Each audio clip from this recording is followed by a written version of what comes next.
Not sure how that was setting up. I think they had it there.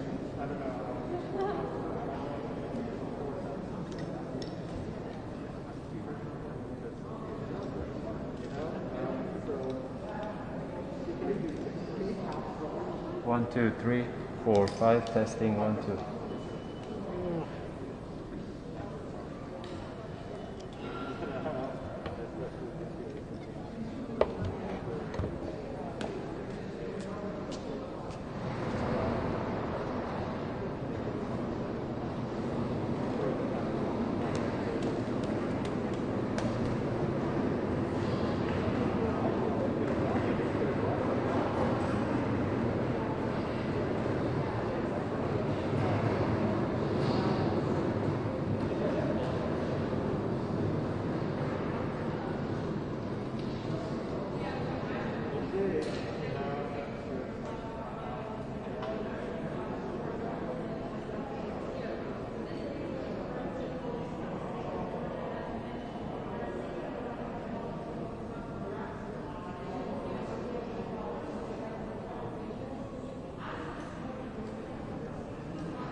All right, let's make some room here.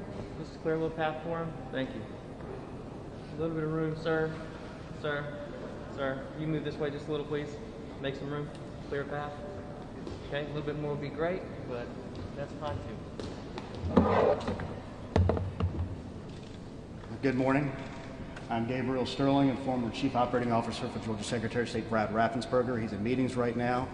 I am currently, and over the last year, been the statewide voting system implementation manager for the state of Georgia as we launch a new secure paper ballot voting system. Wanted to give you a little update and talk more about process and where we stand right now and get some context taking for the results to come out here and really around the rest of the country. As many of y'all know, it's counties who run elections, and there are 159 counties in the state. Some are more resourced than others. There are counties in the state that have a part-time employee be the director of their elections, and it takes time and effort to do these things. And then we have counties that have over 800,000 registered voters, and it also takes time to process those things. So as we move forward, another couple things I want to put into context for you is people have asked, why has the number not moved more quickly? Well, as y'all know, the law calls for all absentee ballots to be accepted by 7 p.m. on election day. So obviously on election day itself, election officials are very, very busy actually running the election day voting. So normally what they'll do is have to come back in that evening and into the next day and accept those ballots, and by accepting them they have to go through signature match and all the other processes to confirm the validity of those. And in our case in Georgia, especially when they come in right before or on election day itself, we have to get notifications out to those people that they have 3 days to come in and cure their ballots. That all takes time, that all takes effort. There's only so many people who are involved in these processes in the 159 counties in this state. I know there's been questions about numbers that move around. I've heard 25,000, 50,000, 60,000. The reality is it's about 60,000 votes that are out right now, and we're working with the counties to make sure that they have properly put their stuff into their system and uploaded. As like many of y'all during this election cycle, they are tired. Sometimes they're going to forget to press the upload button. So we recently this morning done an extra email and follow-up phone calls through our liaisons and the elections office to make sure they have uploaded everything. And with that, we just had a new tranche of votes come in from Sumter County, which has lowered the overall. I'm going to give you what we have with every caveat in the world, what we believe the best numbers are right now for the state, knowing that there's going to be a handful of those ballots in small counties here and there that will be slowly aggregated into the system over time. But these are our big tranches that can affect the outcomes overall. And some of you might have seen some of these already. We're working to get these done today if possible. And we're working with the counties who might be having questions about how to do this properly, because the main thing we want to do, fast is great, and we appreciate fast. We more appreciate accuracy. Accuracy is going to be the bedrock upon which people will believe the outcomes of these elections, be they on the winning side or the losing side. So accuracy is vital, and it's the key to all of our processes. And I want to make sure we told everybody in this room and in this state and around the country, this is the first time Georgia has used paper ballots in 20 years. We told people they can expect some results on election night, and we got a lot of them out there. In fact, we got down to 250,000 yesterday. We're down to about 60,000 today. So let me go through what we know we have right now. I brought my computer so I wouldn't screw it up. Bryan County, 3,027. Burke County, 494. Chatham County, 17,157. Clayton County, 7,408. Cobb County, approximately 700. Floyd County, 682. Forsyth County, 4,713. Fulton County, 11,200. Gwinnett County, 7,300. Harris County, 3,641. Lawrence County, 1,797. Putnam County, 1,552. Taylor County, 456. For a total right now of approximately just over 60,000 votes. The anticipation is we will continue to go through the process throughout the day and into the evening if necessary. I know there are large counties in this state that stayed overnight, Fulton County being one of those, to process these, and they've knocked their numbers down to that 11,200. We anticipate getting through this process today. One of the reasons that our friends in Chatham County take a little bit longer is they have a unique system where their board of registration is separate from their elections division, and they handle different sides of the absentee ballot and the reporting process. So that's one of the things that held them up, but I think we're through that process today, and I anticipate getting the majority of the 17,000 in today as well. So with that, I want to thank y'all for being here and answer any questions. We'll start with Justin over here. Yeah, can you explain to us why that number seems to be such a moving target with the number of absentee ballots? As I said earlier, all the ballots that come in by 7 p.m. on election day have to be logged in. Now, at the same time, they're making reports on the other side. So they're drawing from let's say there's 10,000 ballots. They report 2,000 ballots. They add 1,000 ballots. That means you have 9,000 ballots. And that's why the number of potential votes that are available will continue to be changing. What we've essentially seen now is that number stopped growing, which is why we went from 250,000 yesterday about this time to 60,000 today. Yes, ma'am. We're seeing a lot of people online who are saying, with it taking so long, they have concerns about the validity. Can you talk about some of the security protocols that y'all have in place as the Secretary of State's office to make sure that the counties are counting everything properly and votes aren't appearing is what we're seeing? Well, the main thing, there's several things that work on this system, and the biggest one of all is we have paper ballots, so there's going to be a record of what has occurred here, and if there's any questions, you can always go back to do an audit and a recount. In many places, everything is open to the public. We are poll watchers in many of these places. In places like Fulton County, the state has placed a monitor, and we had investigators go out and many questions about how these ballots are being handled and move forward. It's frustrating. Time, when everybody else is done. Here's the other thing, Florida has more to count than we do, but their margin's wider, so it doesn't matter as much. We have a much smaller margin, and we're aware of that fact, and the county elections officials feel that pressure. They understand. They are working hard. My hats are off to them having to go through this process and be under this level of scrutiny. They're all doing extremely well. And these are 159 elections directors and employees who are here to do the job of protecting democracy. When you go to talk to them, they think about that. They think about the votes of every person in this room and around the country. These people are not involved in voter fraud. These people are not involved in voter suppression. I'm telling you, they're doing their jobs every day. It is hard, and we are thankful to them for it, and we're going to work with them to make sure that every legal, lawful ballot is counted. Mr. Sterling, on risk limiting audits, can you tell us the criteria for the decision that will be made and what race to look at, and has that decision been made, and when will that RLA occur? The decision hasn't been made yet. The exact criteria is defined in the state election board rule. It'll be decided probably after we get the county certification or not long before. The secretary is the one who solely gets to make that decision, so I won't speak for him here. Will it be the closest race, though? Will it be the presidential Sir, I just said you can look at the SEB rules and that outlines the definition. I'm not going to be able to answer that. Yes, sir. Gabriel Archer here with Next Door Media Group. I know Chatham County yesterday received a lawsuit from Clinton campaign. What do you want to tell Chatham County because they're concerned, given that they have 17,000 ballots that you said still left in the process? It's a lawsuit that will be handled at the county level. As I understand it, it may only affect 50 ballots, but I'm sure that their legal counsel will give them the advice they need to get through that process. Mr. Fowler. Hold on one second. I can't hear anything with that, whatever they're doing up there. After these 60,000 absentee ballots are being processed, that won't be the end of counting. There's still provisional military duties. Can you explain to everyone what the provisional ballot process is like, and if we have any idea of how many votes might be spread throughout? We are working with the counties to try to get a full understanding of how many provisionals might be available. Mr. Fowler, who's done a good job reporting on this election, makes a very good point that the election is not over just on the absentee ballots. There are absentee ballots from our overseas military voters that, if they are postmarked by Tuesday, have to be accepted by Friday. There are provisional ballots that need to be verified by Friday. And if you have an absentee ballot with an issue like missing a signature or something, you have until Friday to cure those. Yes, ma'am. Did you anticipate that this process would take as long as it is taking?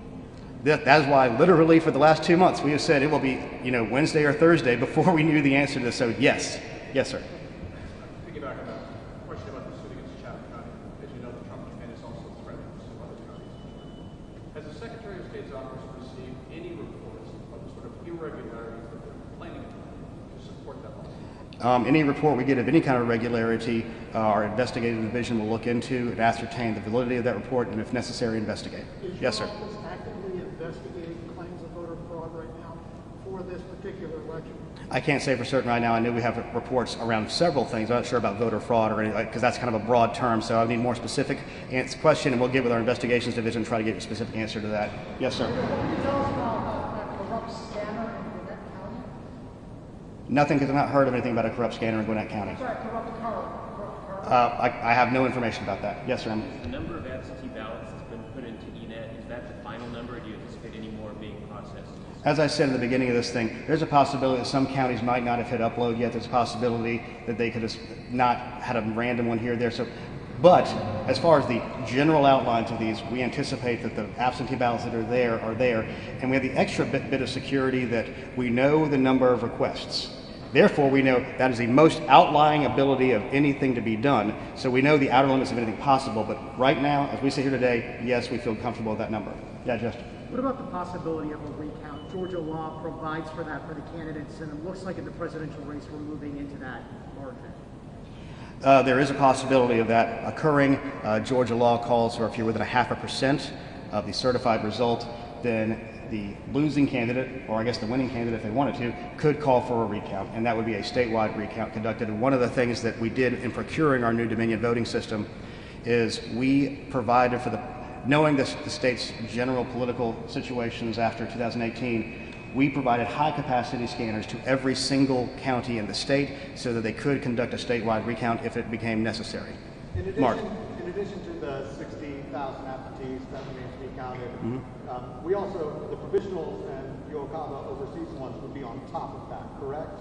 Well, Mark, if you weren't late, you would have heard the answer to that already. No, I understand, but I wanted to clarify, do we know how many that might be? We're working with the counties to get a final number on that, so yes. Yes, ma'am. Can you go ahead and certify the results before the adjudication process in some counties like Gwinnett is completed? No, that wouldn't be possible. The adjudication process gets us to the final number to certify. State law requires that the counties certify their results 10 days from the election, and then we have some time after that. We hope to do it faster than that because what we need to be able to do, when the counties certify, we're then going to move into the risk limiting audit phase, and then after the risk limiting audit is closed out, then we will certify the election. Yes, ma'am. Have you been able to get any additional information on just what happened in Spalding County? Like, why was it just those two counties that received information? As I said in the press conference on election day, we are focusing on getting the election itself done. We do believe it was a data set issue. Don't know exactly why yet, but we have our vendor. We're working on it, but right now we are really focused on making sure we get the answers out. Yes, ma'am. Yeah, I just have one more clarification. You already sort of addressed this. So when it comes to the lawsuit from the Trump team about the one specific county, you're not investigating these sort of reports of ballots being moved or ballots being handed? I can't speak to what investigations have been opened yet. I know there's been discussions about that, but we'll have to get with you after that, after talking to our chief of investigations. Mr. Snelling, previously I think there was a Oh, noon, hey. Hi. Good to see you in person. Yeah. A noon approximation for deadline, and today you said, just now you said today if possible. So end of day today maybe is sort of the time. I am prayerful that we can get to a resolution by the end of the day, but as has been pointed out by everybody, this is going to be an extremely close margin, especially in the presidential election, and we anticipate every one of those UACAVA and curable ballots and provisionals may come into account in that. So having a final one, it may take a minute. Stephen. Can you describe the adjudication process for these absentee ballots? What changes have been made from the June primary? Probably not, but I can give it a shot. The adjudication process is a new system here in Georgia.